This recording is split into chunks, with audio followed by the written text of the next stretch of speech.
Hello,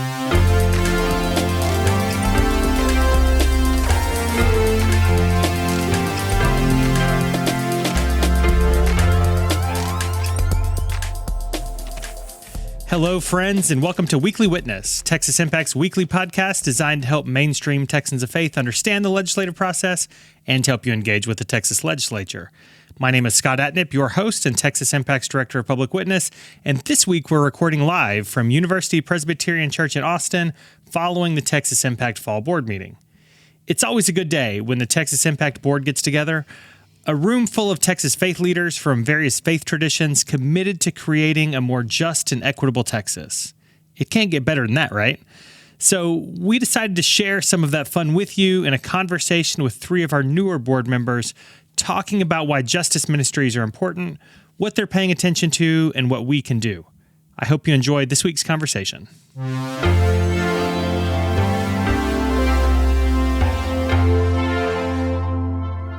Joining us for today's conversation is Reverend Arlene Turner, a UCC pastor in San Antonio. Arlene, thanks for joining us.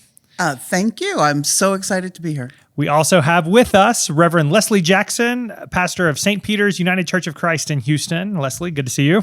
Howdy, y'all. Glad to be here. And finally joining us, we have Reverend Lyanna Johnson with Life in the City here in the beautiful city of Austin, a United Methodist congregation. Lyanna, good to see you. Good to see you, Scott. And we're all here in person in Austin because we just wrapped up Texas Impact's fall board meeting in person, and we have with us three board members, and so I'm excited to talk to them about this meeting and what we have coming up. So first of all, two of you are new board members. How'd you enjoy your first board meeting? It was very informative, and I'm glad to be a part of Texas Impact. I appreciate that. That's kind. Leslie, first board meeting for you. What'd you think? I left Houston at 5:30 a.m. in the morning. I'm exhausted. I'm ready to go home. That's how I feel. But it was great. Other than that, it was great. I feel you. I think I left it at about the same time. So yes, I am feeling you there. Yeah. So I really appreciate y'all sticking around for the extra time. The first question I want to ask to all of you is, there are a lot of things you could do with your time as pastors, and you've committed a good chunk of your ministry, a good chunk of your time towards justice ministries and specifically to the Texas Impact Board. So I guess for our listeners, why do you do that? And why do you think these justice ministries are important? And we'll go same order. Arlene, why do you do this? I think it's important to make a difference. I think there's a voice that's not being heard, and I want to speak up for that voice. I am first generation American. I'm Cuban from ethnicity. And so I know what my parents went through to come to this country and to be a part of this country. And they both love this country. And I also know that I have children, go to school. I want school to be good for them. And guns are a threat to everyone. And so we are called to be justice in the world. And I want to make sure that we continue to bring that justice in the world. Thank you. I love that. Leslie, you've also talked about making sure that all voices are at the table. So talk to us some, why do you choose to do this work? Well, I was theologically raised at Union Theological Seminary in New York. So think of Dietrich Bonhoeffer and Reinhold Niebuhr and James Cone. These are some of the people that have been a tremendous influence on me. And so Jesus and justice is it's simply my jam. I don't know any other way to be a Christian than to be it in this particular fashion. Right. Lyanna, I know you've been involved. You've worked in the Capitol. You have made justice ministry an important part of your calling. Why?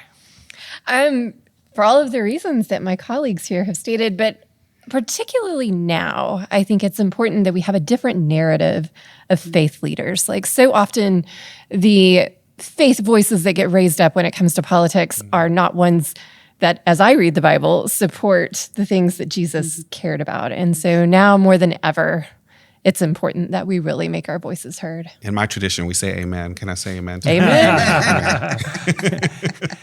I'll echo that amen. I will echo that amen. And I think you're right, Lyanna. There are a lot of faith voices that sound different than the ones that are sitting at this table and that we're sitting in the room. And when a lot of, especially Americans, think about the role of faith and maybe especially Christianity, your voices are not the ones that come to mind. So that said, from your perspective, from your traditions, what are you paying attention to, and what do you think listeners should be paying attention to through your lens of faith and understanding in your traditions? So currently I am reading this book, If the Church Were Christian, by Philip Gulley. Wow. And I'm teaching a class on it, and we're talking about being open to different understandings of Christianity, but still embodying the things that are of God, embodying truth and embodying the marginalized and healing and caring for the poor and the widow and the orphan. And all of that should still be true no matter what your faith inclination is. Yeah, what I would add to that is that based on my reading of the gospel, Jesus was involved in a marginalized movement within Judaism, right? Or an emerging movement, we should say that. And so if we think today about the dominant Christian voice, I would say where in our society and culture should we be looking for the marginalized voices? Because that is where Jesus was found. So it's just, I don't know if the word's ironic or weird or crazy, but it's interesting to me that the dominant Christian voice isn't seeking to lift up those that are on the margins, because that is how our movement got started. It doesn't mean that the churches can't be what they are and big and prosperous and all these other things. But at the end of the day, our movement was started on the margins, and that is where the Christian movement should be focused. I'll give you the amen back there. Amen, yes. Likewise, I think so much of it is where is it in the world where people are truly hurting, where people are really being oppressed? Where is it that we need to lift our voices, which can actually be loud, to bring attention to the hurting places? I think you all have given a theological foundation for the work that we do. But the next time we're together in person for a board retreat, Texas Impact is going to be working on a set of legislative priorities. And so I think we can all agree that supporting those on the margins, giving voice to people on the margins would be important. But what does that look like in policy form? What issues are you most paying attention to right now to make sure that all of creation is supported and cared for? One of the issues that have really hit me hard in the past couple of months is I have a friend with a 20-year-old daughter who has health issues. This is a single mom, cannot get insurance, has gone to different places to try to get reasonable amount of insurance. And the insurance she got when she went to the doctor said, no, we don't no longer go through that insurance company. You have to go travel 60 miles to get to a doctor that covers the insurance you have now. She has not only physical health issues, but mental health issues. And that seems to be close to impossible to get the right care for that. So that's an issue right now that's hitting me in the heart. What can we do to increase medical care and especially mental health care for everyone who needs it? Yeah. Amen to that. And I think that is one of a range of important issues to me.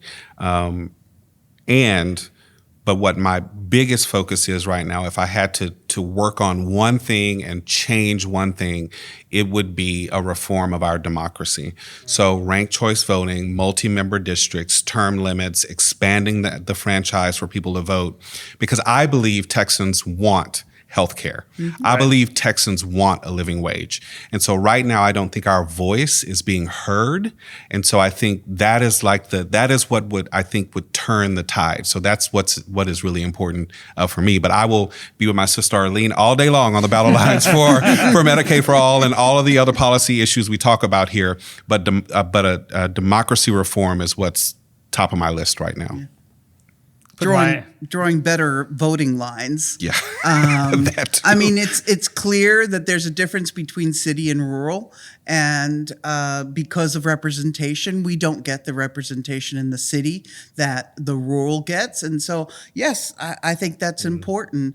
And another important issue for me is immigration. And what gets me is that if you trusted God, then you would believe that we are called to open our doors for a reasonable immigration policy.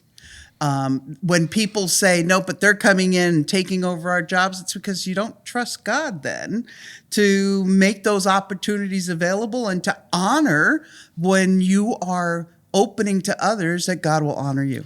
They don't trust God, and they're also, this is a stereotype, so just forgive me, but they're also not going to pick the tomatoes, and they're not going to work on the jobs that they're saying are being taken away from them. So absolutely, let's just own that too. Yes. I have a congregant who has a military background who likes to say that Texas is a target-rich environment. And so when you talk about what it is to focus on, it's really hard for me to name just one thing. Yeah, which one today, right? Yeah. But I mean, my heart is broken, I think, related to the healthcare stuff of where we are denying the standard of care to pregnant women, to people who are pregnant, to trans youth. And so many of these situations, we're not allowing the standard of care to be practiced. But wait, isn't there this dude that we read about that used to give healthcare without copay? And he healed people and helped people and right? I mean, I don't know. I read it somewhere. I can't remember where. I heard a rumor. Well, there was this dude too that gives free will to everyone, and that everyone has a choice to be who they want to be and to do what they want to do, and did not impose. From the very beginning, the story of Cain and Abel, it's God knew what was going to happen, and yet he didn't stop Cain. So we have free will. Where is that free will? Yeah. The snark is strong at the end of the Texas Impact Board meeting, friends. And the reality is most of your peers are now driving home, which we will all soon also be doing. But that's where the real work begins, right? We've had some board members who've put in a very long day today who are about to go back to their congregations and communities to start doing the work of justice. And folks who are listening, I say it all the time, this isn't a podcast where you listen for entertainment. And my hope is that folks are listening to this with a desire to get some information and inspiration to go do something. So I always like to end the conversations with what you hope people will do. So you've got a bunch of listeners throughout Texas right now trying to figure out how to engage in democracy. What do you wish they would do? What do you wish their congregations would do? At this very moment, I wish that every Texan would tune in just for a few minutes to the trial going on in the Senate. We have got to pay attention even when it's awkward and uncomfortable.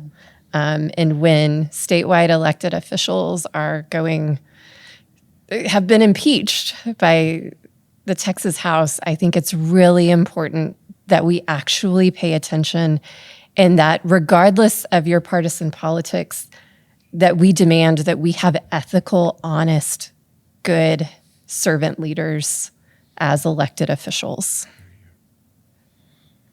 I would like for everyone to go and get that ballot ready link.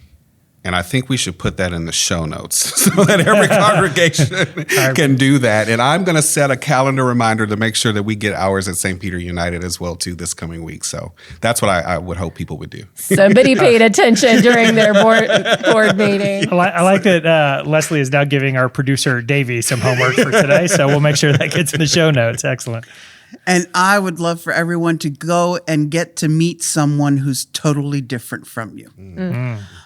When we start to talk to people, we start to learn about their stories and their challenges, and we find so much common ground, but we also learn to respect who they are.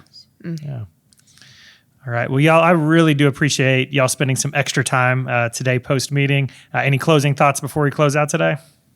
Thank y'all for all of your hard work. You're spending extra time too. That's so kind. Thank you. Thank you. I'm hoping with Texas Impact, we do have new hope. New hope. She says that before we got on, she said, left the meeting today feeling that maybe there's some hope. So I'll agree. Maybe there's some hope.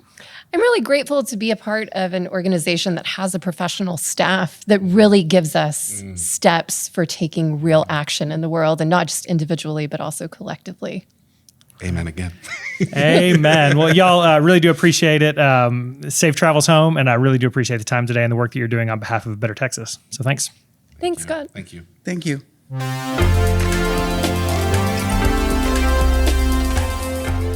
I hope you enjoyed the conversation. That was definitely a fun group. I'll note that Leslie mentioned Ballot Ready, and this is a tool to help you or your congregation help your community participate in elections and to help keep track of the impact your efforts are having. Our fabulous producer, Davey, will put the link in the show notes, and we hope you'll consider signing up to use Ballot Ready. If you have questions, email engagement@texasimpact.org. While you're on the website, you can also sign up for one of our Texas Impact teams or become a member of Texas Impact to support the work of this podcast and Texas Impact year-round. Find all of that and more at texasimpact.org. So with that, I think it's time to close out this episode, so remember, the world needs Texans of faith active and engaged. So let's get to work.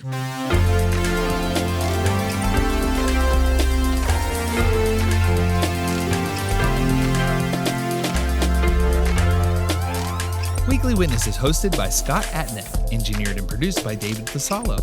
Our executive producer is B. Moorhead. The opinions expressed on Weekly Witness are those of Texas Impact and our guests, and do not necessarily reflect the views of our sponsors. Weekly Witness is a product of Texas Impact, people of faith working for justice. Visit us online at texasimpact.org.